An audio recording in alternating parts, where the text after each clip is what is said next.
नमस्कार, स्वागत है आपका मुनाफे की मंडी में, जहां हम आपको कमोडिटी मार्केट की तमाम खबरों के साथ बेहतरीन ट्रेडिंग कॉल्स भी लेकर आते हैं। आज हमारे साथ 6 मेहमान होंगे अगले आधे घंटे तक।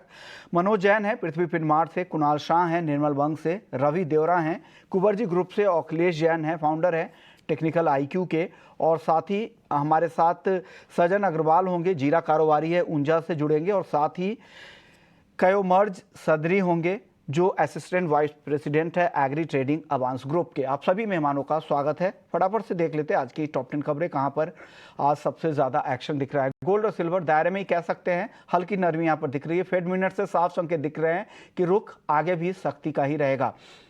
सोना 58,400 के आसपास, चांदी 71,200 के आसपास, डॉलर इंडेक्स में भी तेजी है, 103 के ऊपर जा चुका है। यूएस का 10 ईयर बॉन्ड यील्ड की बात करें तो वापस से 4% की तरफ तेजी से बढ़ता जा रहा है। कच्चा तेल कल यूएस ऑयल में हमने देखा 3% तक की तेजी। आज जो एक स्प्रेड है वो ब्रेंट और WTI का, वो अब धीरे धीरे कम हुआ है। 76 के आसपास ब्रेंट और 72 के आसपास WTI। नेचुरल गैस की बात करें तो आज 220 रुपए के आसपास, कल 2% की नरमी, आज दायरे में कारोबार हो रहा है। कॉपर 714 रुपए के आसपास। सभी मेटल पर आज दबाव है, लेकिन मामूली कमजोरी है, बहुत ज्यादा गिरावट नहीं है। कोकोआ आइस पर लंदन में जो आइस का भाव है वो 46 साल की ऊंचाई पर पहुंच चुका है। आपको बता दें कि जो लंदन के जो भाव है वो अफ्रीकन कंट्री से लिए जाते हैं, जो आइवरी कोस्ट और घाना के जो प्राइसेस हो, दुनिया के 2 सबसे बड़े उत्पादक देश है जहां पर सबसे ज्यादा कोकोआ का उत्पादन होता है, वहां पर चिंता है, उससे दाम बढ़ रहे हैं। गेहूं की बात करें तो रूस से 450 लाख टन रिकॉर्ड एक्सपोर्ट हुआ है 2022-23 मार्केटिंग सीजन में, और उससे गेहूं की कीमतों पर लगातार दबाव बन रहा है। महीने भर की बात करें तो करीब 12-13% की गिरावट इंटरनेशनल मार्केट में आ चुकी है। पाम तेल आज 3,900 रिंगिट के पास है, हल्की तेजी मलेशियाई पाम तेल में। कॉटन आइस पर 84 सेंट के ऊपर अब जा चुका है, हफ्ते भर में 5% की मजबूती यहां पर आ चुकी है। शुगर आइस पर 23.5 सेंट के ऊपर है, हफ्ते भर में शुगर में 4.5% की तेजी है। तो ये कुछ बड़ी खबरें आपके लिए, लेकिन मानसून का भी एक अपडेट देख लेते कि मानसून की चाल क्या रही है। 1 जून से अब तक देश भर में 7% कम बारिश हुई है। जो डेफिसिट थी, हमने देखा था कि 2 हफ्ते पहले तक 35% तक की डेफिसिट दिख रही थी, वो घटकर अब 7% पर आ गई है, यानी अच्छी रिकवरी है। कल देश भर में सामान्य से 33% ज्यादा बारिश हुई है। जो सबसे ज्यादा डेफिसिट वाला राज्य था केरल, वो डेफिसिट अब घटकर -42% पर आ गया है। महाराष्ट्र, यहां पर भी डेफिसिट अब घटकर -35% पर है। हालांकि महाराष्ट्र के 2 सबसे अहम पॉकेट्स जो विदर्भ और मराठवाड़ा का एरिया है, वहां पर अभी भी डेफिसिट 50% के आसपास है। बिहार की डेफिसिट घटकर -22% और झारखंड की डेफिसिट -37% पर आ चुकी है, यानी रिकवरी अच्छी दिख रही है। आज कहां बारिश होगी, यानी अगले 24 घंटे पर कहां बारिश का अनुमान है, वहां पर तटीय कर्नाटक, कोंकण और गोवा को लेकर अच्छी बारिश की संभावना जताई जा रही है। केरल, मध्य महाराष्ट्र और विदर्भ और तेलंगाना में भी अच्छी बारिश की संभावना मौसम विभाग की तरफ से दी गई है। मध्य प्रदेश में भी आज हल्की बारिश होगी। बिहार, पश्चिम बंगाल, झारखंड, उड़ीसा के भी कई सारे ऐसे जिले होंगे जहां आज हल्की से मध्यम तक बारिश हो सकती है। इसके अलावा यूपी, उत्तराखंड, पंजाब, हरियाणा, दिल्ली और पूर्वी राजस्थान और गुजरात के भी कई सारे ऐसे एरिया हैं जहां आज बारिश हो सकती है। चलिए, कुछ अहम अपडेट थे इसलिए आपको दे दिया, लेकिन अब रुक करते हैं नॉन एग्री मार्केट की तरफ और गोल्ड सिल्वर की बात करते हैं। कुणाल जी, सबसे पहले गोल्ड पर आपका व्यू जानना चाह रहे हैं। फेड मिनट्स को आप कैसे देख रहे हैं, क्या लग रहा है, कुछ बड़ा इंपैक्ट होगा या इसी तरह से दायरे में रहेगा अभी बाजार? No, it's a non-event for the gold market. Fed minutes का गोल्ड पे कोई ज़्यादा इम्पैक्ट नहीं है। आज रेट हाइक ग्रेजुअली होने वाला है आगे जाके, वो ऑलरेडी प्राइस्ड इन है। So it's a non event for gold and gold should move up. So मुझे रेंज बाउंड नहीं लग रहा है, मुझे तेज़ी लग रहा है गोल्ड में। 58,500 450 के बीच में बाई करना चाहिए, 58,800 के टारगेट्स के लिए। और मेरा व्यू गोल्ड में तेज़ी का है। और सिल्वर को लेकर कुणाल जी कोई कॉल आज की? कल तो अच्छी तेजी दिखी थी शाम के सत्र में, वो तेजी आज सुस्ती में बदल गई है। क्या फिर से कुछ एक्शन की उम्मीद में ट्रेड करे क्या चांदी में? सिल्वर भी आउटलुक बुलिश लग रहा है मुझे। सिल्वर में भी आपको मौजूदा स्तर से कंजर्वेटिवली आप देखेंगे तो 73,500 आने वाले 6-7 दिन में ट्रेड करते हुए देखने मिल सकता है। सो 70,000 के नीचे नहीं जाना चाहिए। और 73,500 का लेवल्स आपको दिख सकता है। 23,500 का लेवल दिख सकता है। कुणाल जी को लग रहा है कि 70,000 के नीचे चांदी नहीं जाएगी। कोई स्टॉप लॉस कोई मेंटेन रखने के लिए आप सलाह देंगे कुणाल जी इन लेवल्स के लिए, चांदी के लिए? Exactly, like I said, 70,000 should be the stop loss if you are going long. 73,500 के टारगेट्स में आपको प्रॉफिट बुक करना चाहिए। कुणाल जी ने जो लेवल दिए हैं 73,500, तो उन्होंने स्टॉप लॉस भी बताया है, तो कोई भी ट्रेड करे तो उस स्टॉप लॉस का भी आप अपना ध्यान जरूर रखिएगा। मनोज जी आप बताइए, गोल्ड और सिल्वर में आज क्या करना चाहिए?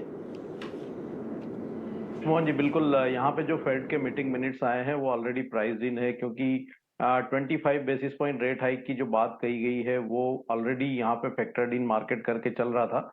और हमने ऑलरेडी यहाँ पे सोने और चांदी की कीमतों में अच्छे करेक्शन जो है वो जून महीने में होते हुए देखे थे।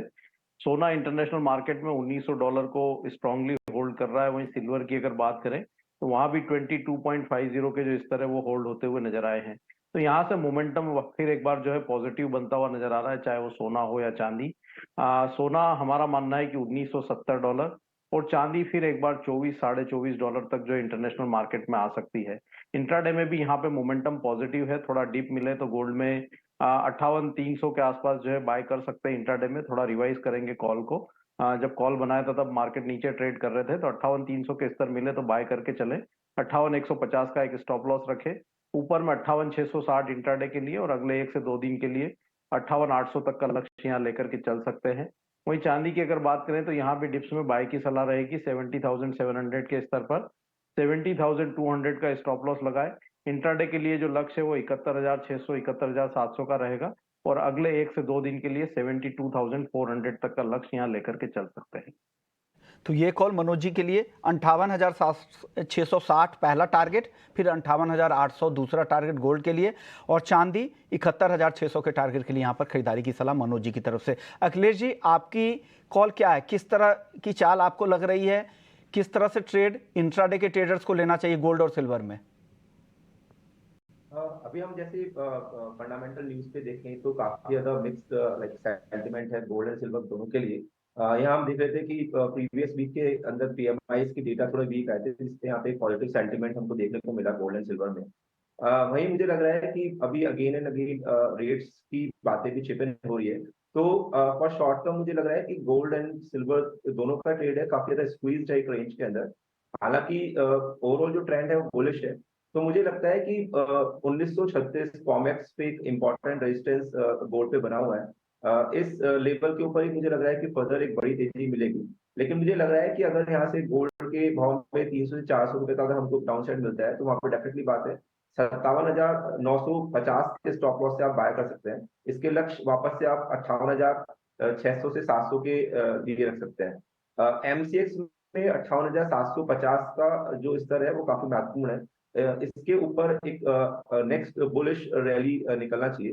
तो लक्ष्यों का लेवल्स का बहुत स्पेसिफिकली ध्यान रखें। वहीं लगता है मुझे सिल्वर में कि हमको अगर 70,800 के आसपास वायदा मिलता है सितंबर वाला, तो 70,000 के स्टॉप लॉस में से इसको बाय करना चाहिए।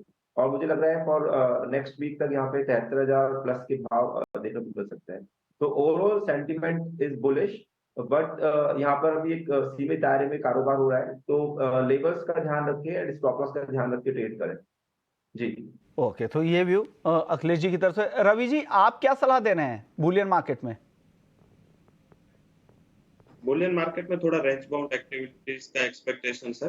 पर्टिकुलर मुझे गोल लग रहा है कि जो इकोनॉमिक कंसर्न्स फिर से रीइमर्ज हुए एंड जो सेंट्रल बैंक्स अभी जो फिर से हॉकिश ट्रेंड्स अपना रहे, इस हिसाब से शायद इतना ज्यादा उसका करेंसी या मींस के डॉलर इंडेक्स में इतना ज्यादा प्रभाव ना हो, बट यस इकोनॉमी पे इसका प्रभाव होगा और सेफ हेवन डिमांड की काफी रिक्वायरमेंट होगी। तो मुझे लग रहा है कि गोल्ड में एक अच्छी सेफ हेवन बाइंग बनी रहेंगी एंड काफी टाइम से कंसोलिडेशन है। अगर इंटरनेशनल मार्केट में ये 1942 के ऊपर निकलता है तो एक बड़ी रैली भी संभव है। तो मुझे लग रहा है कि वहां पे 58,400 के करीब गोल्ड के जो अगस्त कॉन्ट्रैक्ट है उसमें बाय करके चले। स्टॉप लॉस लगा सकते हैं 58,200 का और अपर साइड 58,880 तक के लेवल इंट्राडे में आ सकते हैं। सिल्वर थोड़ा डीप पे बाय करें क्योंकि बेस मेटल में वोलेटिलिटी है, चाइना की ओर से लगातार कुछ न कुछ नेगेटिविटी मैक्रो में अनाउंसमेंट आ रही है। जब तक चाइना बड़े स्टिमुलस अनाउंस नहीं करता बड़ी रैली संभव नहीं है। बट यस शॉर्ट टर्म में मुझे लग रहा है कि एक ये जो डिप है उसका एक यूज करके उसको बाय करना चाहिए।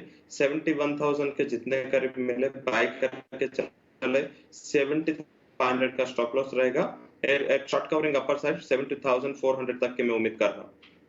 कच्चे तेल को लेकर रवि जी क्या उम्मीद है, क्या लग रहा है आपको कच्चे तेल में? कल की तेजी आज फिर से दबाव में बदल गई है, क्या लग रहा है यहां से क्या होगा कच्चे तेल में? कच्चे तेल में फर्स्ट हाफ में कंसोलिडेशन, बट मुझे लग रहा है कि सेकंड हाफ में अच्छे ओके, ऑडियो में कुछ कच्चे तेल में उछाल देखने को मिल सकता है। आपके ऑडियो में सर कुछ दिक्कत है, वापस से आपको जोड़ेंगे। कुणाल जी, कच्चे तेल पर आप बताइए क्या लग रहा है कच्चे तेल को लेकर? आज दबाव दिख रहा है यहाँ पर 5,900 के आसपास का भाव है, क्या करे करंट लेवल पर? बाय करना चाहिए। लग रहा है 5980 6000 तक के लेवल्स आ जाएंगे। 74 $75 के लेवल नाइमेक्स पे आपको दिखेंगे। सो बाय ये डिप्स की रणनीति अपनाइए। कच्चे तेल में आउटलुक तेजी का लग रहा है। और नेचुरल गैस कुणाल जी क्या लग रहा है? करीब 20% की जून में हमने तेजी दिखी थी, लेकिन अब जुलाई के महीने में दायरे में ही दिख रहा है, क्या लग रहा है और तेजी बाकी है क्या नेचुरल गैस में? फंडामेंटल्स आप देखेंगे तो मुझे लग रहा है कि मौजूदा स्तर से थोड़ा बहुत प्रॉफिट टेकिंग आ सकता है, बट ध्यान तेजी है। 210 का स्टॉप लॉस रखिए, तेजी की है। 230-35 के टारगेट दिखेंगे आपको। अखिलेश जी, आपकी कॉल क्या है कच्चे तेल में? कच्चे तेल का अगर स्ट्रक्चर देखते हैं तो यहाँ पर यस्टरडे फ्रेश ब्रेकआउट कच्चा तेल लेते लग रहा है 58 के ऊपर। तो मुझे लगता है यहाँ पे बाय ऑन डिप्स रखना चाहिए। अगर ये 5858 क्लोजिंग बेसिस पे मेंटेन करता है तो उसका फायदा।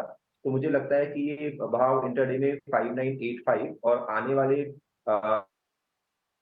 ओके, तो 5,880 के आसपास यहाँ पर खरीदारी की सलाह है। 5,985 का टारगेट है, 5,820 का स्टॉप लॉस लगाना चाहिए। बेस मेटल्स की बात आपसे करते हैं। बेस मेटल्स में बताइए क्या हो रहा है? आज जो कमजोरी थी धीरे धीरे अब तेजी दिख रही है। जिंक वापस से 215 की तरफ बढ़ रहा है। लेड में भी तेजी लौट आई है, एल्युमिनियम में भी तेजी लौट रही है। अब कॉपर ही सिर्फ दबाव दिखा रहा है। कुछ पसंद आ रहा है रवि जी आज मेटल में? बेस मेटल में वैसे देखें तो ट्रेड में थोड़ा कंसोलिडेशन ज्यादा है। मुझे लग रहा है कि वहां पे थोड़ा ट्रेड पे मिक्स एंड ट्रेंड पे मिक्स है। आप क्या कर सकते हैं, जहां पे थोड़ा बहुत supply related concerns and issue है वहां पे फोकस करें। कॉपर में मुझे लग रहा है कि एक अच्छा लेवल है, एक सस्टेनेबिलिटी भी वहां पे दिखे।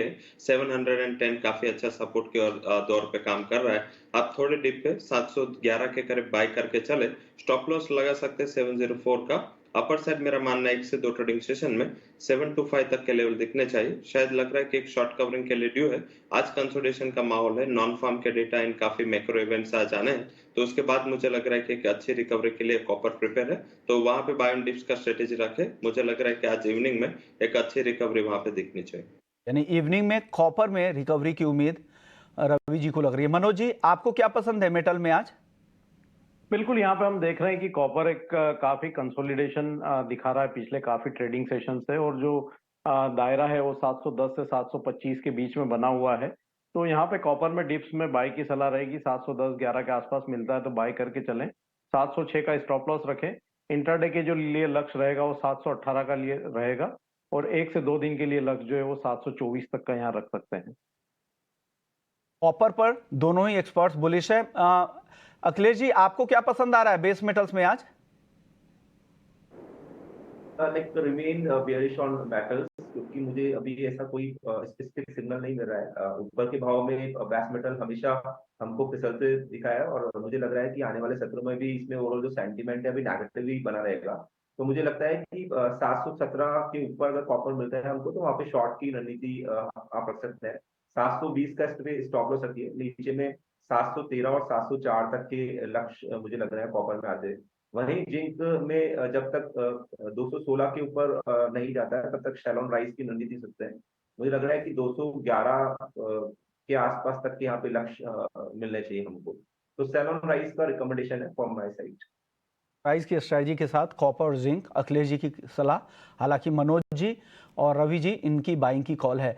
कुणाल जी, अब आप बताइए, 2 कॉल तो बाई की आ रही है कॉपर में और 1 सेल की, क्या करना चाहिए? आपकी कॉल क्या होगी? बाइंग करनी चाहिए निचले स्तरों पे जिंक और कॉपर। जिंक प्रेफर्ड बाय 214 में जिंक बाय कीजिए। 218 का टारगेट, 212 के नीचे नहीं जाना चाहिए। कॉपर भी बाई लग रहा है। सो 710 712 के बीच में बाय कीजिए, 705 का स्टॉप रख के 722 तक जा सकता है। तो ये भी कुणाल जी की तरफ से बेस मेटल है। चलिए अब एग्री मार्केट की बात कर लेते हैं, क्योंकि एग्री मार्केट में जीरा काफ़ी एक्शन में था। इंट्राडे में तो 58,500 का लेवल भी दिखा, और अब हालांकि ऊपरी स्तरों से हल्की यहाँ पर कमजोरी दिख रही है। कुणाल जी, कुछ व्यू आपका जीरे को लेकर? छोटा मोटा प्रॉफिट टेकिंग आ सकता है, बट अभी भी सप्लाई साइड से कोई मेजर ऐसा नहीं है कि कोई इम्प्रूव हो गए नेक्स्ट क्रॉप तक। वी आर गोइंग टू सी कोई बड़ा मंदी भी नहीं आएगा, और यहाँ से तेजी करने के लिए भी बड़े ट्रिगर नहीं आ रहे हैं। सो स्लाइडवेज टू अप का मूवमेंट रहेगा। एग्रेसिव शॉर्ट नहीं करना चाहिए, इसमें शॉर्ट से यहाँ पर बचना चाहिए। अब हमारे साथ कयुमर सदरी साहब भी हैं, वाइस प्रेसिडेंट हैं अवांस ग्रुप के एग्री ट्रेडिंग के। सर आप बताइए, जीरे में क्या हो रहा है, क्यों इतनी तेजी है? एक्सपोर्ट्स के जो रिसेंट डेटा है वो बहुत अच्छे नहीं दिख रहे हैं, फिर भी यहाँ पर तेजी है। क्या हाजिर डिमांड ड्राइव कर रहे हैं जीरे के प्राइसेस को? सर जीरे में हाजिर में अच्छा डिमांड दिख रहा है। पिछले कई दिनों से हम देख रहे हैं कि कंटिन्यू मार्केट अपसाइड ही मेंटेन कर रहा है। थोड़ा बहुत करेक्शन हमने पिछले 6-7 सेशन में देखा है कि एक आध 2 सेशन में आ जाता है करेक्शन, पर जब भी बाउंस बैक आता है तो वो हमेशा पिछले हाई से और ज़्यादा 2-1 हज़ार रुपये पर क्विंटल में ऊपर में ही नया प्राइस दिखा रहा है। तो अभी मेरे हिसाब से इसको, जैसे कुणाल जी ने भी कहा, मेरे हिसाब से भी इसको शॉर्ट नहीं करके चलना चाहिए। इसमें एक बार के लिए आप बाइंग पोजीशन या फिर बाय ऑन डिप्स का पोजीशन लेके चल सकते हैं। ओके, बाय ऑन डिप्स करे, शॉर्ट करने से बचना चाहिए। मनोज जी, आप सहमत है? आपको भी लग रहा है जीरे में शॉर्ट से भी बचना चाहिए? तेजी तो बहुत ज्यादा एक्सटेंड हो चुकी है जीरे की। बिल्कुल, यहाँ पे जो फंडामेंटल्स थे स्ट्रांग, उसके चलते हमने बड़ी तेजी बनते हुए देखी है, लेकिन अभी भी यहाँ पे शॉर्ट करने की सलाह नहीं रहेगी, क्योंकि ओवरऑल फंडामेंटल अभी भी मजबूत है। हाँ, थोड़ी डिमांड जो है वो कमतर इंटरनेशनल डिमांड हुई है, लेकिन डोमेस्टिक डिमांड काफी अच्छी है, तो शॉर्ट सेल से बचे। डिप्स में यहाँ पे अगर 54-55,000 के आसपास के भाव मिले तो फिर एक बार बाय कर सकते हैं। 53,500 के नीचे का स्टॉप लॉस लगा के चलें, और डिप्स में बाय की ही सलाह रहेगी। सजन अग्रवाल भी हैं, जीरा कारोबारी है ऊंझा के। सजन जी, क्या हो रहा है जीरे में? लगातार तेजी, हालांकि आप तो बुलिश हैं ही, क्या और तेजी बाकी है या बचना चाहिए यहाँ पर? एक्सपोर्ट्स के नंबर तो तेजी के सजेस्ट नहीं कर रहे हैं। क्या हो रहा है जीरे में, क्या रिपोर्ट है? सर देखिए, जीरे में लगातार तेजी का मूवमेंट बना हुआ है, क्योंकि अभी अपने कुछ दिनों से देख रहे हैं कि सप्लाई काफी कम आ रही है और जीरे में डिमांड काफी अच्छी है। बीच में हालांकि 3-4 दिनों से एक्सपोर्ट की डिमांड कुछ कम थी, और कल से वापस एक्सपोर्ट की डिमांड चालू हुई है बांग्लादेश की। तो और जिस हिसाब से पब्लिक को जीरा चाहिए या हम लोगों को ट्रेडर्स को जीरा चाहिए, उस हिसाब से ऑप्शन में जीरा नहीं आता है, तो हमें मजबूरन एनसीडीएक्स वायदे से माल लेना पड़ रहा है, और वायदा अभी हाजिर बाजार से काफी नीचे चल रहा है। क्या लग रहा है आगे आप क्या सलाह देंगे? जो एक्सपर्ट्स आपको देख रहे हैं उनके लिए क्या सलाह है? कितनी तेजी और बची है? जी देखिए, जीरा तो बहुत जल्दी 600 रुपये तो मैं बोल ही रहा हूँ होगा, ये हो सकता है कल भी ट्रेड करे 600 का, और आगे दिवाली तक का अपने 700 रुपये तक का टारगेट लेके चलेंगे, और हर ऊंचे भाव में प्रॉफिट बुक करके चलनी चाहिए, ये मेरी सभी को सलाह रहेगी। ऊपरी भाव पे प्रॉफिट बुक करें, लेकिन नियर टर्म में हो सकता है कि कल ही 60,000 चला जाए, ऐसा सजन अग्रवाल साहब मानते हैं, और दिवाली तक 70,000 के भाव भी देखने को मिल सकते हैं। शुक्रिया सजन जी, आपने वक्त निकाला हमारे लिए। चलिए अब मसालों में ही कोरिएंडर, हालांकि ये बहुत ज़्यादा नहीं चला है हल्दी और जीरे के मुकाबले। रवि जी, क्या लग रहा है कोरिएंडर में क्या करना चाहिए? क्या लग रहा है यहाँ से 6,750 के आसपास का आज भाव है, क्या करें? डेफिनेटली वहाँ पे थोड़ा बहुत नर्वसनेस है, क्योंकि रशिया से काफी सप्लाई, तो इस हिसाब से धनिया में जितनी चाहिए इतनी तेजी नहीं देखने को मिली थी वर्सेस जीरा में इतना बड़ा रैली हुआ है, बट सेंटिमेंट वहाँ पॉजिटिव रहेगा। कोई भी गिरावट के चांसेस मुझे वहां पे नहीं दिख रहे। 6,720 के लेवल के आसपास मेरी बाइंग की रिकमेंडेशन धनिया में रहेगी। स्टॉप लॉस लगा सकते हैं 6,630 का, और अपर साइड 6,860 तक के लेवल में देख रहा हूँ। तो मुझे लग रहा है कि जो जीरा में तेजी है, या जीरा में जो लोग ने अभी ट्रेडर से जिस वो ट्रेंड उसकी मिस हो गई, वो शायद अभी धनिया में ट्रेड करके वहां पे आपको मुनाफा ले सकते हैं। मुझे लग रहा है कि ये जो डिफरेंस है काफी बढ़ चुका है। इन पर्टिकुलर आगे जाके शॉर्ट टर्म में तेजी धनिया में आती हुई दिख सकती है। शॉर्ट टर्म में तेजी आ सकती है। 6,860 के टारगेट के लिए यहाँ पर खरीदारी की सलाह रवि जी की तरफ से आ रही है। अखिलेश जी, आपकी मसालों में आपकी टॉपिक क्या होगी? हल्दी भी आज 10,000 के ऊपर देखने को मिला था, 10,000 के ऊपर इंट्राडे में, हालांकि अब दबाव दिख रहा है हल्दी के वायदा में। क्या लग रहा है यहाँ से? हल्दी नेक्स्ट जो वायदा है 9900 से लेकर 10,600 की अभी रेंज में लग रहा है। तो मुझे लग रहा है निचले स्तरों से इसको बाय करना चाहिए जब तक ये 9900 का स्तर ब्रेक नहीं करे। वही मुझे ऊपर में 10,500 से 550 तक लगती है ये नेक्स्ट वीक के लिए। तो बाय ऑन डिप्स ही कर सकते हैं 9900 के स्टॉप लॉस से। ओके सदरी साहब, आपको क्या लग रहा है धनिया और हल्दी इन दोनों पर आपका व्यू? सर हल्दी बाय करके चलना चाहिए क्योंकि उसमें फिजिकल मार्केट के भी प्राइजेस का सपोर्ट मिल रहा है और पिछले कई ट्रेडिंग सेशंस हम देख रहे हैं कि थोड़ी इसमें अगर 100-150 रुपए की गिरावट आती भी है तो वो टूवर्ड्स क्लोजिंग मार्केट वापस एक बाउंस बैक और रिकवरी दे देता है। आप टर्मरिक करंट लेवल से 10,250 रुपए के टारगेट से बाय करके चल सकते हैं। ओके और सर अगर धनिया की बात करें तो सर धनिया में यस, जैसे बाकी एक्सपर्ट्स ने भी कहा कि थोड़ा लैग कर रहा है behind compare to the other spices, क्योंकि उसमें लेकिन फिर भी हमने उसमें 6400 से लेके 6700 तक की अच्छी रिकवरी देखी है। लेकिन करंट सेंटीमेंट में जीरा और टर्मरिक के साथ साथ धनिया में भी मैं बाइंग का ही सलाह दूंगा। इसको आप अभी और 100-150 रुपए के लिए 6950 से 7000 रुपीज़ के लेवल के लिए अगस्त वायदा बाय करके चल सकते हैं। ओके ग्वार आज दायरे में दिख रहा है, क्या लग रहा है? हल्की कमजोरी है, 10,500 के नीचे ग्वार गम, 5,400 के आसपास ग्वार सीड, क्या लग रहा है यहाँ पर सदरी साहब? सर ग्वार गम और ग्वार सीड में दोनों में सर मेरा व्यू थोड़ा बेरिश है, क्योंकि सर उसमें काफ़ी स्टॉक भी ऑलरेडी पाइपलाइन में भी है, प्लस सर अभी करंट सीजन भी हम 2 महीने ही दूर है। इसलिए इन दोनों कमोडिटीज़ में सर मैं सजेस्ट करूंगा कि हो सकता है बाकी कमोडिटीज़ की चलते इसमें भी थोड़ी बहुत हम 2-1% की अपसाइड देख सकते हैं, लेकिन इसमें हाइस पे सेल करके चलना चाहिए। ओके हाई पर सेल करने की सलाह है। रवि जी जाते जाते छोटा जवाब, कॉटन केक पर आपका व्यू क्या है? वहां पे सेल करके चलना चाहिए। Off seasonality as well as देखे तो इतना अजीब फिजिकल डिमांड है वो दिख नहीं रही, तो वहां पे सेल करके चले। कपास खाली में टारगेट रहेगा इंट्राडे का 2420 का 2510 के स्टॉप लॉस के साथ आप वहां पे सेल कर सकते हैं। ओके ओके शुक्रिया रवि जी आपका, सदरी साहब आपका, कुणाल जी आपका, मनोज जी आपका और अखिलेश जी आपका, आप लोगों ने वक्त निकाला हमारे लिए। मुनाफे की मंडी को यहीं समेटते हैं स्वदेश के साथ। नमस्कार।